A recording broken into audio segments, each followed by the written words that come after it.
Tuhan Yesus, setiap orang yang di lembah kekelaman, Gembala Agung, Kau temui dulu. Sisanya yang happy, yang bahagia, yang oke-oke aja, hamba berdoa juga Engkau kenyangkan. Tapi Kau jemput dulu mereka yang ada di lembah depresi, mereka yang berada di dalam tekanan batin, mereka yang kesepian. Tuhan temui. Pakai hamba-hambamu ini, pakai hambamu juga untuk menyampaikan firman. Sembunyikan hambamu di balik salib Yesus, supaya Tuhan Yesus yang beracara secara pribadi pada setiap orang yang menanti. Dalam nama Yesus. Amin. Saya mendapat satu rema yang saya mau bagikan. Saya beri judul Solusi Depresi. Ya, solusi untuk orang-orang yang depresi. Kita buka sama-sama cerita tentang Elia. 1 Raja-Raja 19 sambil kita buka. 1 Raja-Raja 19 ayat 9. Ternyata depresi itu bisa hinggap pada siapa saja ya. Kali ini yang terjangkit adalah nabi besar. Orang yang paling diurapi di Israel saat itu. Jadi nggak ada orang yang merupakan perkecualian. Depresi adalah suatu kondisi hati yang dibiarkan. Nah, Tuhan itu sayang sama kita. Dan Tuhan mau membawa kita keluar dari lubang setan. Siapapun juga, termasuk Nabi Elia, Tuhan sayang padanya. Kita buka, sudah dibuka tadi kita baca, Allah menyatakan diri di Gunung Horeb. Ini kejadian di sebuah gunung, pasal 19 ayat 9 bunyinya. Di sana, masuklah ia ke dalam sebuah gua dan bermalam di situ. Maka firman Tuhan datang kepadanya, demikian, apakah kerjamu di sini hai Elia? Jawabnya, aku bekerja segiat-giatnya bagi Tuhan Allah semesta alam. Karena orang Israel meninggalkan perjanjianmu, meruntuhkan mezbah-mezbahmu, dan membunuh nabi-nabimu dengan pedang. Hanya aku seorang dirilah yang masih hidup, dan mereka ingin mencabut nyawaku. Ini adalah perbincangan antara Tuhan dengan Elia. Dimulai dengan sebuah kejadian, kita lompat langsung ke tengah-tengah episodenya. Tidak mulai ayat 1 di pasal 19. Ayat 9 bunyinya, saya ulangi. Di sana, suatu hari di sebuah tempat, Elia memilih untuk berbalik tubuh. Membelakangi Tuhan dan panggilan, dia lari dari kenyataan. Di sana masuklah ia ke dalam sebuah gua. Nggak cuman masuk saja bisa keluar. Tapi setelah dia masuk, dia tinggal. Maka ayat di sini mengatakan, bermalamlah Elia di situ. Nah, this is the problem. This is the problem. Depresi itu nggak dimulai dengan depresi. Dia dimulai dengan suatu kekecewaan, putus pengharapan, ya kan, sebuah kekalahan atau kegagalan. Setiap orang pasti punya setback lah, termasuk saya. Tapi pertanyaannya, apakah Anda tinggal di dalamnya, atau Anda melakukan sesuatu terhadap itu? Sebenarnya masalah Elia itu adalah hidden fear. Dia punya rasa takut yang tersembunyi. Dan karena hidden fear itu disimpan di dalam kulkas hati, it keeps hidden for so long, it becomes the root of his depression. Karena dia tinggal di dalamnya, lama-lama jadi depresi. Sadness is not depression. Sedih saja bukanlah depresi. Perasaan down itu normal. Tetapi kalau kita tidak melakukan sesuatu terhadap itu, atau berlama-lama di situ, bahaya nanti jadi lubang setan, buka celah, masuklah iblis di sana. Jangan bermalam dengan hantu. Elia masuk ke dalam gua, lalu bermalam di situ. Tapi Tuhan tuh baik ya. Tuhan itu nggak main tegur, main tuduh. Tuhan ajak berbincang-bincang, berdialog. Kadang-kadang kita tanpa sadari kita sedang berdialog dengan Tuhan loh. Yang kita kira itu suara hati atau hanya suara pikiran. Kalau itu membawa Anda pada firman, mendorong Anda ke arah Tuhan, itu bukan pikiran Anda. Tuhan sedang berbincang-bincang dengan Anda dan saya. Tuhan ngomong gini sama Elia, maka firman Tuhan datang kepadanya demikian. Apakah kerjamu di sini, hai Elia? What are you doing here? Kamu ngapain sih? Kenapa Tuhan tanya? Kan Tuhan Maha tahu. Tuhan menyelidiki segala sesuatu, hati manusia yang terdalam sekalipun. Lubuk hatinya tak tersembunyi di hadapan Tuhan. Tapi kalau Tuhan tanya, itu supaya Elia ceritakan. Tuhan sedang membantu Elia untuk mengidentifikasi duduk permasalahan. Bukannya Elia menjawab dengan sejujurnya, dia lari dari fakta. Jawabannya itu loh, sama sekali nggak relevan dengan kondisi dan keadaan. Bukannya Elia segera mengakui hidden fear atau perasaan takutnya yang dia sembunyikan dalam hati. Karena dia kan baru diancam nih sama si Isabel. Sama seorang wanita, the queen of the land. Si ratu yang jahat. Dia takut alias ketakutan, dia worry. Nanti saya coba operasi pikiran Elia, Anda akan terkejut mirip sama pikiran kita. Karena Elia manusia biasa, jadi saya percaya yang dikatakan di Perjanjian Baru kitab Yakobus itu. Elia hanyalah manusia biasa seperti kita. Waktu saya bedah pikirannya lewat ayat ini, lewat pisau operasi firman, saya mengerti, ternyata nggak jauh-jauh banget sama kita. Ya, 11-12. Kalau dia bisa menang, kita bisa menang. Karena Tuhannya, bukan Elianya. Karena Roh Kudus. Roh Kudus kalau bisa bekerja di dalam diri saya, dia bisa bekerja di dalam diri Anda, jemaat terkasih. Keluarga Saat Teduh yang saya sangat sayangi. Jawabannya. Are you ready? Jawabnya ya. Aku bekerja segiat-giatnya bagi Tuhan, Allah semesta alam. Berhenti di sana. Aku bekerja segiat-giatnya bagi Tuhan. Apa hubungannya? Dia sedang menyalahkan sesuatu yang bukan akar permasalahannya. Elia loh blaming atau main kambing hitam. Dia bilang gara-gara pelayanan aku ada di sini. Aku bekerja segiat-giatnya bagi Tuhan. Ya, because of the ministry.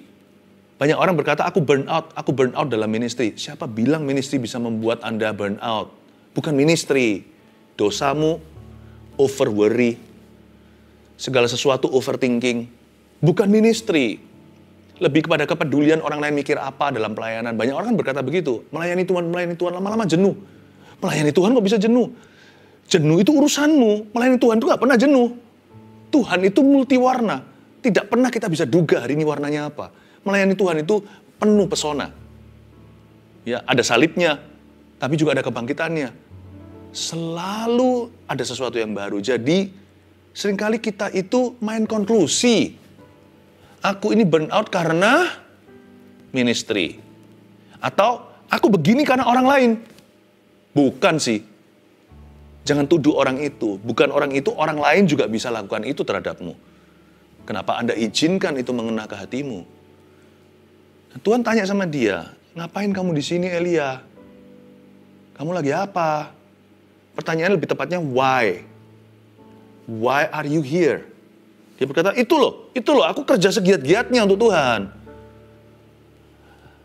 Karena orang Israel meninggalkan perjanjianmu, meruntuhkan mezbah-mezbahmu, mulai kepahitan. Itu loh, mereka itu loh.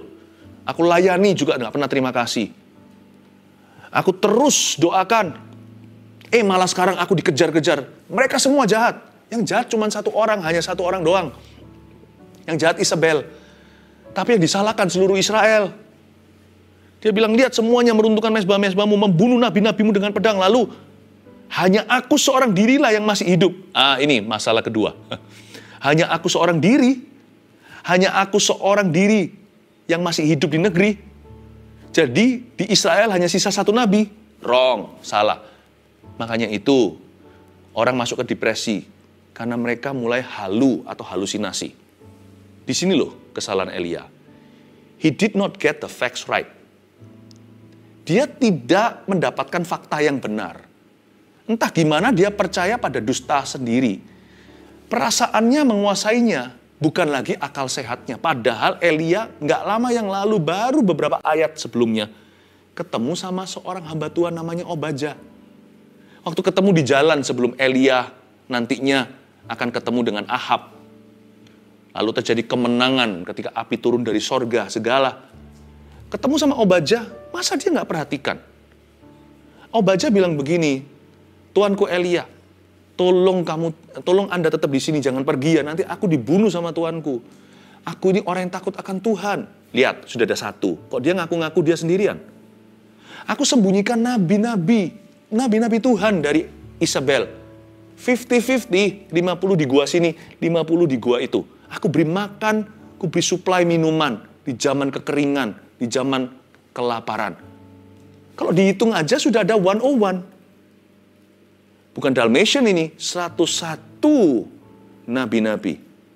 Ada 101 hamba-hamba Tuhan. Elia nggak sendirian. Elia itu bukan lupa, tapi dia memilih untuk melupakan. Nah, di sini permulaan daripada kekalahan. Yang negatif kita ingetin. Yang positif kita lupakan. Sebenarnya otak kita itu bekerja begini loh, bukan auto delete. You remember what you want to remember, you forget what you choose to forget. Kita mau ingat apa yang kita mau ingat. Kita lupakan apa yang kita pilih untuk lupakan. Jangan lupakan semua yang benar, semua yang mulia, semua yang adil, kudus, manis, yang layak didengar. Pikirkan semua itu. Itu jangan dilupain. Yang sampah itu tolong di-delete. Dia nggak mendapatkan faktanya dengan benar. Lalu dia juga merasa dirinya gagal. Kalau Anda baca sekali lagi ya, di bagian itu. Hanya aku seorang diri yang masih hidup. Dia merasa hasil KKR, kebaktian, kebangunan rohaninya ketika dia bunuh 400 sekian nabi-nabi Baal, 450-an. Dia merasa hasilnya nil. Lihat ujungnya setelah KKR. Hanya aku seorang. Aku gagal bawa jiwa. Nggak ada orang yang meresponi. Aku sendiri yang melayani. Dia mulai mengasihani diri sendiri. Relevan nggak? Banyak orang kan merasa kan punya masalah di area ini, self pity. Lalu dia mengkorting atau mendiskon apa yang Tuhan kerjakan lewat dirinya. Orang itu cenderung gini loh, kalau nggak sombong-sombong sekali, kalau nggak ya all or nothing, sekalian minder, nggak keruan. Lalu berkata, Tuhan nggak bekerja lewat saya, everything semuanya sia-sia. Lihat aku habis KKR, kebaktian, kebangunan rohani. Apa hasilnya? Yang 450 nabi mati, nabi yang palsu. Mana jiwanya? Nggak ada, aku sendirian Tuhan. I'm the only Christian in the house. Aku satu-satunya orang Kristen di dalam rumah. Bukannya harusnya Anda semakin bangga menjadi satu-satunya pelita. Justru harus taruh di atas gantang. Jadi anak Tuhan dianiaya, sendirian minoritas di sebuah tempat atau di rumahnya. Dia satu-satunya, sisanya semua menyembah berhala. Kenapa Anda depresi? Justru Anda harus lebih sukacita. Karena sukacita di rumah itu nggak dibagi. Anda satu orang memonopoli sampai ada anggota berikutnya dari keluarga Anda yang terima Tuhan. Berbagilah sukacita. Justru Anda harus maksimal bergembira karena Tuhan. Kenapa self-pity? Kenapa perhatikan yang Tuhan suruh Anda lupakan dan lupakan apa yang Tuhan suruh Anda ingat dan perhatikan? Aku seorang diri yang masih hidup. Salah faktanya. Lalu berikutnya ini yang membuat banyak orang juga panic attack. Dan mereka ingin mencabut nyawaku. Mereka ingin mencabut nyawaku, garis bawah itu. Imagining the worst that could happen to you. Sebelum tidur, waktu kita tutup mata di atas ranjang kita, pikiran kita itu loh bisa jauh. What if? Bagaimana jikalau? Bagaimana apabila? Itu semua direkam dan dimainkan ulang-ulang seperti episode sinetron setan yang kita play dan replay lagi. Kita membayangkan yang terburuk yang bisa terjadi terhadap kita, atas kita dan atas keluarga kita, atas bisnis kita, atas tubuh dan badan kita. Kita imagine, membayangkan yang terburuk yang bisa menimpaku hari ini, atau esok hari, atau bulan depan. Aku pasti bangkrut. Aku pasti kena sakit ini. Aku pasti mati. Aku pasti ditinggal sama pasanganku. Tiba-tiba sesak nafas.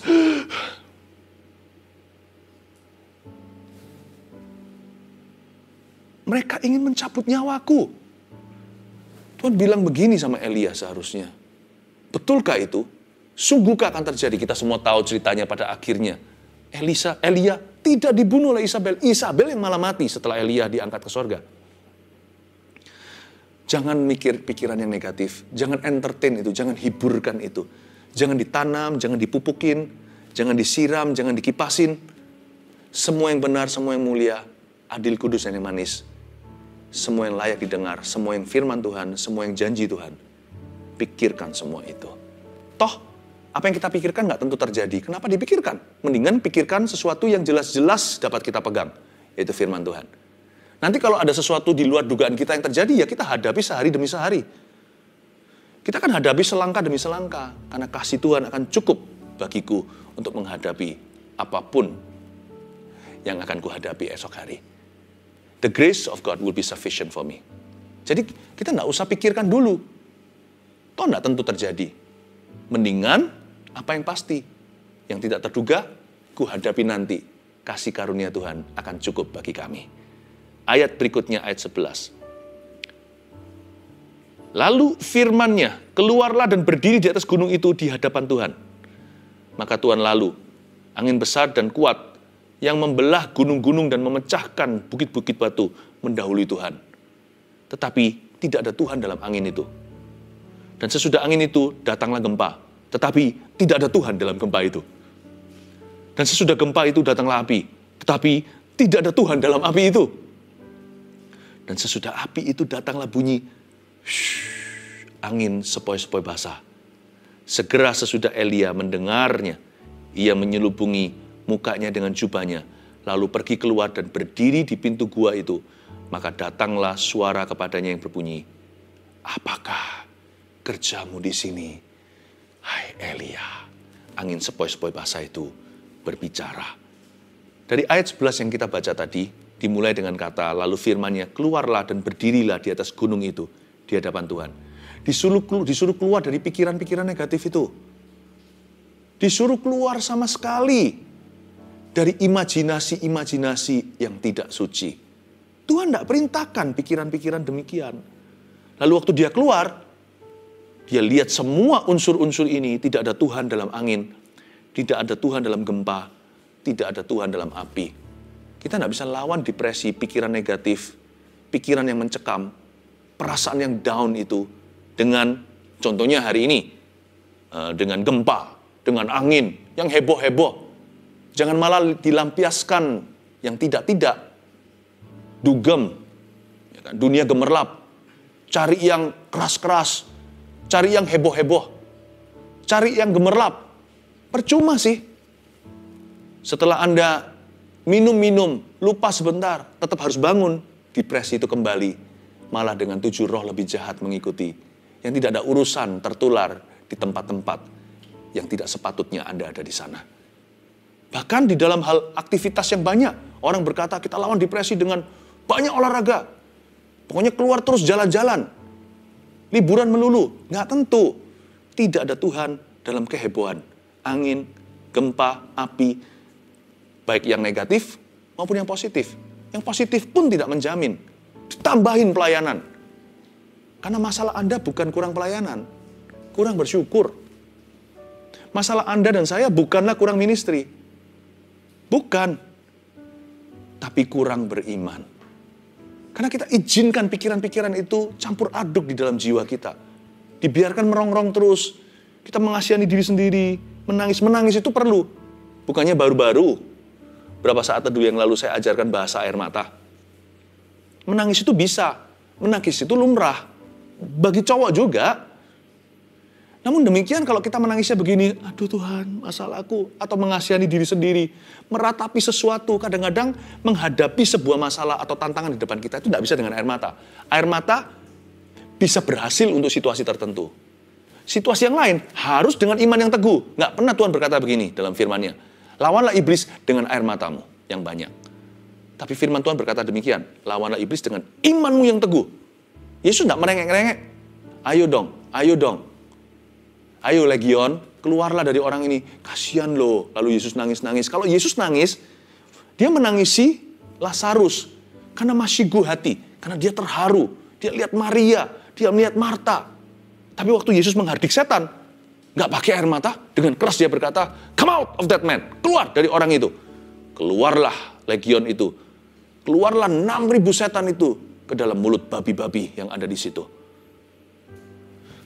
You don't have to always, tidak harus selalu kita itu dengan mencucurkan air mata dan berkata, Tuhan kasihani aku. Sometimes you just have to stand up. Kadang-kadang kita hanya harus berdiri dan berkata, done, finish, sudah selesai. Aku tidak mau gini-ginian lagi. Aku maju, aku percaya padamu. Peganglah tanganku Roh Kudus. Udah, hardik setan dengan otoritas dari Tuhan. Apa kerjamu di sini? Ayat 13 tadi yang kita baca di akhirnya. What are you doing here, Elia? Tuhan itu seperti mengkonfrontasi Elia lagi dengan pertanyaan yang sama. Kenapa? Karena Tuhan karena Tuhan bukan hanya suka, Tuhan harus mengkonfrontasi semua pikiran negatif kita. Tapi sayangnya, jawaban Elia sama saja. Tapi kali ini menurut saya jawabannya lebih kepada salah tingkah. Yang pertama tadi dia segenap hati berkata, dengan berapi-api, bukan dengan semangat, tapi dengan putus asa dia berbicara. Rasanya dia itu sudah nggak tahan lagi dengan hidup ini. Dia berkata, aku loh bekerja segiat-giatnya bagi Tuhan. Mereka loh mau bunuh aku. Hanya aku seorang diri, nabi yang tertinggal di negeri. Sekarang jawabannya biasa-biasa sih. Coba bayangkan tonasinya. Ayat 14 jawabnya. Aku bekerja segiat-giatnya bagi Tuhan semesta alam. Karena orang Israel meninggalkan perjanjianmu, meruntuhkan mezbah-mezbahmu, dan membunuh nabi-nabimu dengan pedang. Hanya aku seorang dirilah yang masih hidup, dan mereka ingin mencabut nyawaku. Kalau Anda baca ayat 14, kalau saya sih membacanya, dengan ayat yang ke-10, agak ada beda tonasinya. Yang ayat 10 itu bersungguh-sungguh, segenap hati dia mengeluh. Yang ayat 14 setelah dia menyelubungi mukanya dengan jubahnya. Setelah dia encounter atau bertemu dengan Tuhan, berjumpa dan dijamah. Jawaban dia seperti hafalan. Makanya itu Tuhan tidak gubris dia. Tuhan tidak berdebat dengan Elia. Ayat 15 langsung Tuhan lanjutkan. Tuhan bisa move on gitu. Seperti anak kecil yang jatuh, buk. Kalau kita semua, aduh. Seluruh keluarga, omnya, tantenya, grandpa, grandmanya, mama, papanya, cicinya, kokonya, semua, aduh, anak itu langsung nangis di lantai kan. Kebanyakan anak-anak di yang pendidikan, bukan orang, kalau orang Asia lebih begitu. Sayang anak katanya. Tapi orang tua yang lebih cuek kadang-kadang, buk jatuh, anaknya dibiarin. Asal dia tidak terluka serius. Sakit sih sakit, tapi nggak ada luka apa-apa. Karena orang tua tidak bereaksi, anak itu langsung berdiri sendiri, langsung jalan main lagi. Tuhan tidak mau memberikan perhatian lebih kepada roh depresi. Jadi Tuhan tanya sama dia, apa kerjamu di sini Elia? Jawabnya hafalan tadi. Diulang lagi ayat 10. Lalu ayat 15, langsung firman Tuhan kepadanya. Wah, Tuhan tidak berkata, aduh kasihan. Nggak ada begituan. Firman Tuhan kepadanya langsung nih, pergilah. Kembalilah ke jalanmu melalui padang gurun ke Damsyik, dan setelah engkau sampai, engkau harus mengurapi Hazael menjadi raja atas Aram. Juga Yehu, cucu Nibsi, haruslah kau urapi menjadi raja atas Israel. Dan Elisa bin Safat dari Abel Meholah harus kau urapi menjadi nabi menggantikan kau. Maka siapa yang terluput dari pedang Hazael akan dibunuh oleh Yehu. Dan siapa yang terluput dari pedang Yehu akan dibunuh oleh Elisa. Wow! Ini parenting kelas sorga. Anaknya buk jatuh. Ya. Bukannya Tuhan gak peduli. Udah bangun. Tunggu apa lagi? Tuhan tidak memberikan perhatian lebih kepada roh mengasihani diri sendiri. Langsung Tuhan kasih dia tugas. Hebat gak Tuhan Yesus?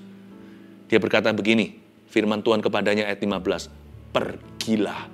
Move on. Lanjut. Go. Pergilah. Nomor 1. Solusi depresi adalah ubah gaya hidupmu. Pergilah. Kembalilah. Kata-kata itu merema. Pergilah.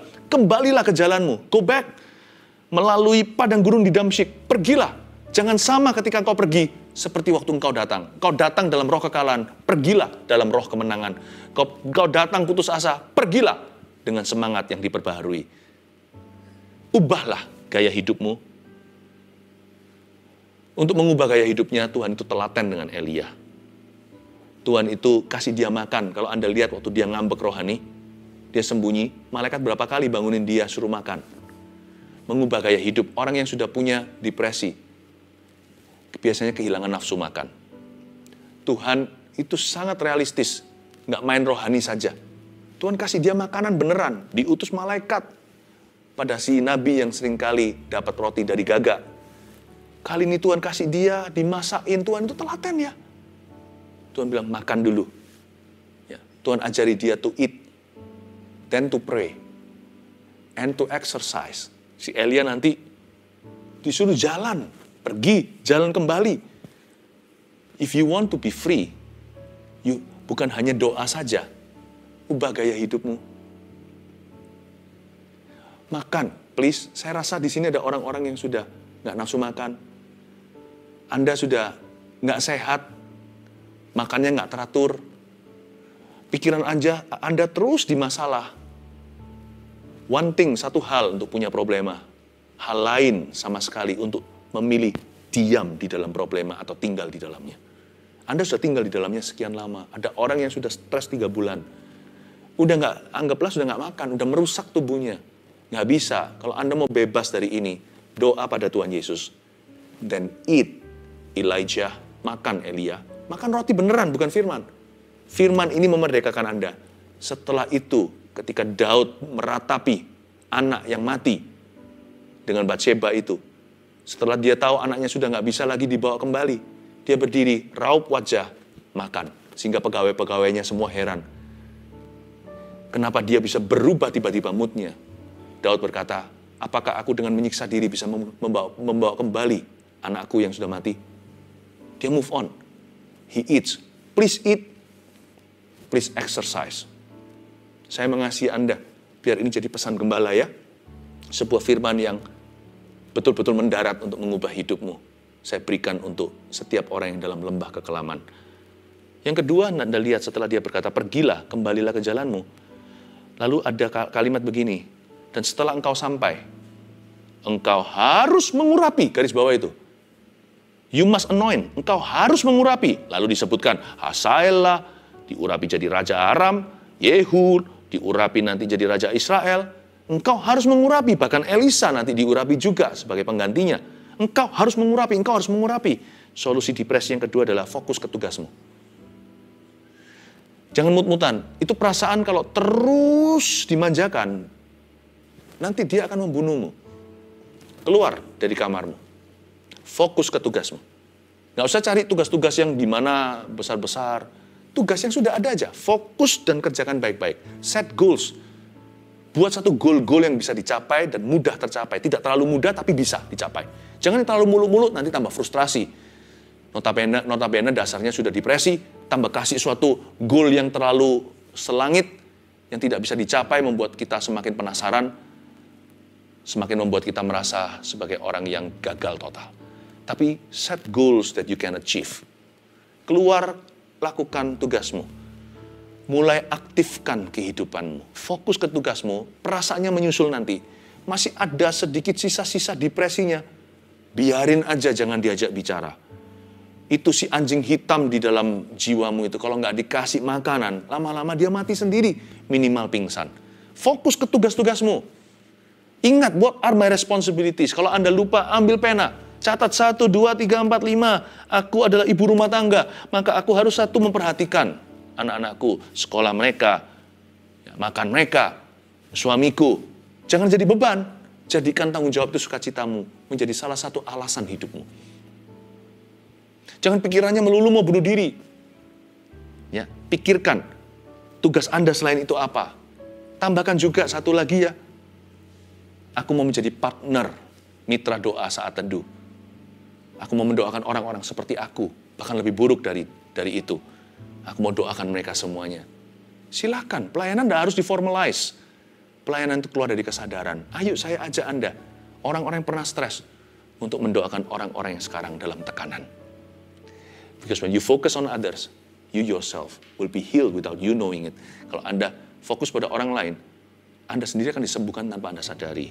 Yang ketiga di sini, kita lihat Elisa. Dan Elisa bin Safat dari Abel Mehola, harus kau urapi menjadi nabi, menggantikan engkau. Garis bawahi, nabi menggantikan engkau. Nabi menggantikan engkau. Sebenarnya loh, Elisa itu katrolan. Tuhan itu suruh Elia urapi Elisa. Purpose-nya dua. Tujuan satu tentunya ada pengganti. Tujuan kedua, sama pentingnya. Supaya Elia nggak sendiri, supaya dia punya teman. Elia itu lone ranger. Dia nggak pernah ada teman companion, itu nggak ada. Dia nggak pernah bisa bersahabat. Orang yang peka sama Allah, tapi nggak bisa bergaul sama manusia. Orangnya kuper. Orangnya itu introvert. Makanya dikasih Elisa. Elisa itu orangnya kan heboh gitu. Lawan katanya. Buktinya Elisa itu memberanikan diri, aku minta double ganda. Aku minta urapanmu 2 kali lipat. Lalu kemana-mana pergi. Elisa selalu mengundang teman-teman lain. Banyak nabi berkata, tahu nggak, Elia mau diambil daripada kita. Elia, tuanmu itu mau diambil daripadamu. Elisa berkata, aku nggak akan tinggalkan kamu. Begitu setia sama Elia. Elia bilang, sudah sampai sini aja. Enggak. I will go with you, my brother. I will go with you, my father. Aku akan pergi bersama denganmu, ayah rohaniku. Aku akan pergi bersama dengan Anda, saudaraku yang sejati, my brother. Jadi ada brotherhood, ada friendship yang Tuhan sediakan. Yang ketiga, cari teman. Tapi jangan sampai salah cari teman ya. Atau cari teman yang salah. Wah, celaka. Cari teman di tempat yang salah juga. Aduh. Cari teman yang takut akan Tuhan. Jikalau Anda memerlukan teman, hari ini saya sudah beritahu sama tim di balik layar. Anda cukup type nanti di komentar persis di saat teduh yang episode ini, yang hari ini. Anda tulis gini, saya butuh teman. Maka kami, yang care center daripada Gereja Mawar Sharon, saya sudah minta sama tim semuanya untuk mengarahkan Anda kepada komunitas rohani atau CG, cell group, komsel, connect group yang terdekat. Nanti Anda akan diberi akses untuk bisa menemukan itu di areal Anda. Cukup Anda type, saya butuh teman. Udah, saya butuh teman. Itu sebagai cue-nya, sebagai signalnya. Dan saya minta semua tim yang sekarang mendengarkan saya, segera dijawab, berikan kepada mereka aksesnya bagaimana caranya menemukan komunitas iman. Karena cari teman itu gampang-gampang susah. Kalau sampai kita salah cari teman, bisa hancur hidup kita. Karena Alkitab mengatakan, pergaulan yang buruk merusak kebiasaan yang baik. Tapi kalau kita menemukan teman yang tepat, itu bisa menyelamatkan nyawamu. Seperti Daud ketemu Yonatan.